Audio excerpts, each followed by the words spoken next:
प्यारे बच्चों, welcome to my channel Verma study 2020 बुकलाना। मैं यूपी बोर्ड के छात्रों के लिए क्लास 12th का जियोग्राफी हिंदी माध्यम से मैं फुल कोर्स कराऊंगा। यदि आप फुल कोर्स करना चाहते हैं तो मेरे चैनल को सब्सक्राइब कीजिए और बेल आइकन को प्रेस करना ना भूलें, ताकि जो भी वीडियो मैं अपलोड करूं उसका नोटिफिकेशन सबसे पहले आपको मिल सके। भूगोल की जो सेकंड किताब है भारत लोग और अर्थव्यवस्था, उसमें चैप्टर 1 चल रहा है। इससे पहले 2 वीडियो मैंने बना दिया है, उसे आप आई बटन को क्लिक करके देख लें। आज हम लोग पढ़ेंगे जनसंख्या घनत्व। जनसंख्या घनत्व की परिभाषा पहले भी बताया जा चुका है। प्रत्येक वर्ग किलोमीटर में रहने वाले लोगों की संख्या को जनसंख्या घनत्व कहते हैं। जनसंख्या घनत्व का सूत्र होता है कुल जनसंख्या बटा कुल क्षेत्रफल। प्यारे बच्चों, बहुत पूछा जाता है सूत्र। कुल जनसंख्या जो है उसमें कुल क्षेत्रफल का जब भाग देंगे तो जनसंख्या का घनत्व निकलता है। इसी को जनघनत्व भी कहते हैं। एक और नाम है अंकगणितीय घनत्व। अंकगणितीय घनत्व बराबर भी इसी को यही सूत्र होगा, कुल जनसंख्या बटा कुल क्षेत्रफल। तो एक परिभाषा तो ये हो गया कि प्रत्येक वर्ग किलोमीटर में रहने वाले लोगों की संख्या को जनसंख्या घनत्व कहते हैं। अगर ये परिभाषा भूल जाते हैं तो इस सूत्र से भी दूसरी परिभाषा बताया जा सकता है। जनसंख्या घनत्व वह माप है जो किसी क्षेत्र की जनसंख्या व वहाँ के क्षेत्रफल के बीच अनुपातिक संबंध को व्यक्त करता है। इस सूत्र से भी कि कुल जनसंख्या और कुल क्षेत्रफल के अनुपात को जनसंख्या का घनत्व कहते हैं। या ऐसे भी कह सकते हैं कि कुल जनसंख्या में कुल क्षेत्रफल का भाग देने पर जो प्राप्त होता है उसे जनसंख्या का घनत्व कहते हैं। तो ये आपका जनसंख्या घनत्व की परिभाषा 2 तरह से हो गया। अब जनसंख्या घनत्व को अंकगणितीय घनत्व भी कहते हैं। अब देखो, एक इसमें आता है, पूछता है 1 नंबर में कायिक घनत्व। तो कायिक घनत्व का सूत्र होता है कुल जनसंख्या आपको पता ही है कि जितना टोटल पॉपुलेशन से मतलब है, निवल कृषित क्षेत्र। कुल क्षेत्र नहीं, निवल का मतलब होता है शुद्ध, नेट। जितने क्षेत्र में या जितने क्षेत्रफल में खेती होती है उसका उस क्षेत्र से कुल जनसंख्या में जब भाग देते हैं तो कायिक घनत्व मिलता है। ये कायिक घनत्व की परिभाषा कैसे बोलेंगे? कुल जनसंख्या में निवल कृषि क्षेत्र से भाग देने पर कायिक घनत्व प्राप्त होता है। दूसरी परिभाषा ऐसे भी कह सकते हैं कि कुल जनसंख्या और निवल कृषि क्षेत्र के अनुपात को या अनुपातिक संबंध को कायिक घनत्व कहते हैं। इसमें बहुत ज़्यादा कुछ नहीं है, मेन यह है कि सूत्र याद रखिए और सूत्र से ही इसकी परिभाषा भी निकल सकती है।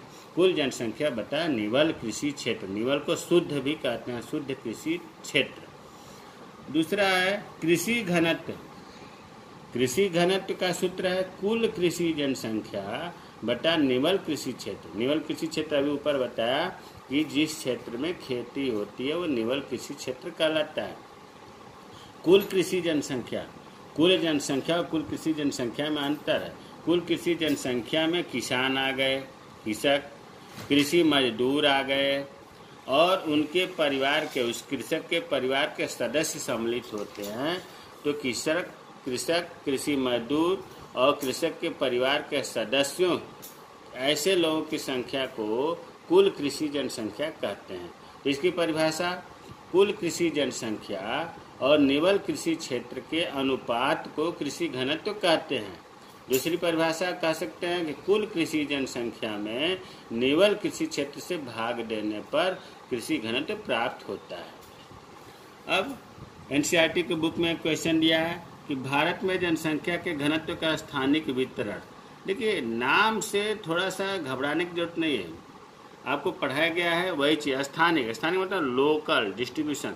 इसका मतलब ये पूछ रहा है कि भारत में जनसंख्या घनत्व जो है उसके बारे में आपको बताना है। सबसे पहले इस वीडियो में मैंने जो 2011 की जनगणना के आंकड़े दिया था वही बातें इनमें जनसंख्या घनत्व से संबंधित लिखना है कि 2011 में कितनी जनसंख्या घनत्व थी और उसके बाद में राज्य स्तर पर सबसे ज़्यादा सबसे कम जनघनत्व किस प्रदेश में रही, केंद्र शासित प्रदेश में अधिक कम रही, वही वर्णन करना। देखो घनत्व का स्थानिक वितरण, स्थानीय मतलब लोकल, वितरण मतलब डिस्ट्रीब्यूशन। देखो 2011 की जनगणना के अनुसार भारत के जनसंख्या घनत्व आपको बताया गया 382 व्यक्ति प्रति वर्ग किलोमीटर है। पहले रटाया गया है, रट जाना चाहिए, बहुत बढ़िया से हमने आंकड़े दिए हुए हैं। नहीं अगर आप देखें तो इस वीडियो को आई बटन क्लिक करके देख लें।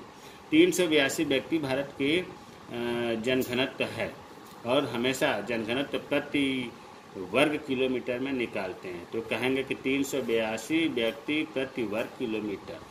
थोड़ा सा इस पर आंकड़ा देते हैं। पहले 1951 में जनसंख्या का घनत्व 117 था। कितना था 1951 में? 117 में। और इस समय कितना चल रहा है? 2011। इस समय बढ़कर ये जो आंकड़ा है 2011 में हुआ था तब तक का है। 2020 चल रहा है लेकिन जनगणना 2011 में हुई थी ना, तो 1951 में 117 जनघनत्व था और 2011 में अभी आपने ऊपर पढ़ा कि 382 है। इसका मतलब कि 1951 से लेकर के 2011 तक जो 60 साल बीता, इस 60 साल में 60 वर्षों में 265 व्यक्ति प्रति वर्ग किलोमीटर में वृद्धि हो गई। कोई नई बात नहीं बताई गई है इसमें बस यही बताया गया है। 1951 में 117 जनघनत्व था, 2011 में 382 हो गया। इस 60 वर्षों में 265 व्यक्ति प्रति वर्ग किलोमीटर में बढ़ गए। ये पूरे भारत के जनघनत्व की स्थिति है।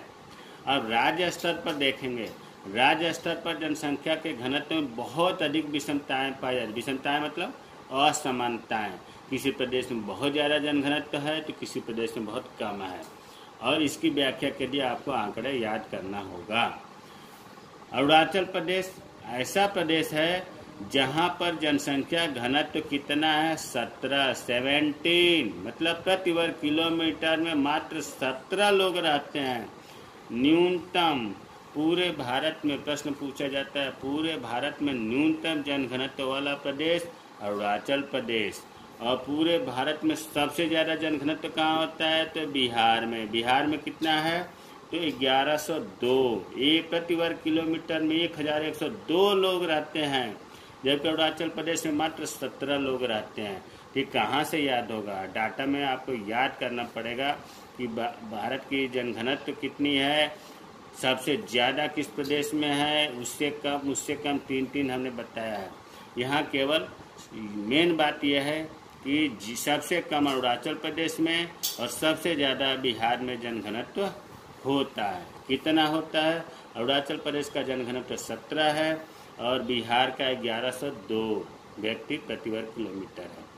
जिस प्रकार से आपने समान प्रदेशों का लिखा, उसी तरह से केंद्र शासित प्रदेशों का वहाँ हमने नहीं दिया है, लेकिन यहाँ दे रहा हूँ। केंद्र शासित प्रदेश अलग होते हैं। केंद्र शासित प्रदेशों में दिल्ली का जनसंख्या घनत्व ज़्यादा है। प्यारे बच्चों, दिल्ली का कितना है? 11,300 व्यक्ति प्रति वर्ग किलोमीटर। इसका मतलब दिल्ली में प्रति 1 किलोमीटर लंबा, 1 किलोमीटर चौड़े क्षेत्रफल में 11,000 से अधिक लोग रहते हैं। तो केंद्र शासित प्रदेश में अगर पूछा जाए कि जनघनत्व किस प्रदेश का है, तो इसका उत्तर होगा दिल्ली में। और इसका न्यूनतम पूछा जाए कि केंद्र शासित प्रदेश में सबसे कम किस प्रदेश में जनघनत्व है, तो इसका उत्तर है अंडमान निकोबार द्वीप समूह। यहाँ कितना है? यहाँ मात्र 46 व्यक्ति प्रति वर्ग किलोमीटर है। तो यहाँ फिर एक बार मैं रिमाइंड कर दूं, केवल अगर प्रदेश का सबसे अधिक जनघनत्व पूछा जाए तो उत्तर होगा बिहार, 1102 व्यक्ति प्रति वर्ग किलोमीटर। न्यूनतम जनसंख्या घनत्व वाला प्रदेश अरुणाचल प्रदेश, जिसका 17 है। सबसे अधिकतम सर्वाधिक जनघनत्व वाला केंद्र शासित प्रदेश दिल्ली। न्यूनतम जन घनत्व वाला प्रदेश अंडमान निकोबार द्वीप समूह होता है। यहाँ थोड़ा सा हमने ब्रैकेट में दे दिया। देखो बच्चों, भारत में कुल राज्य कितने हैं, कुल केंद्र शासित प्रदेश कितने हैं। पहले 29 राज्य था और 7 केंद्र शासित प्रदेश थे।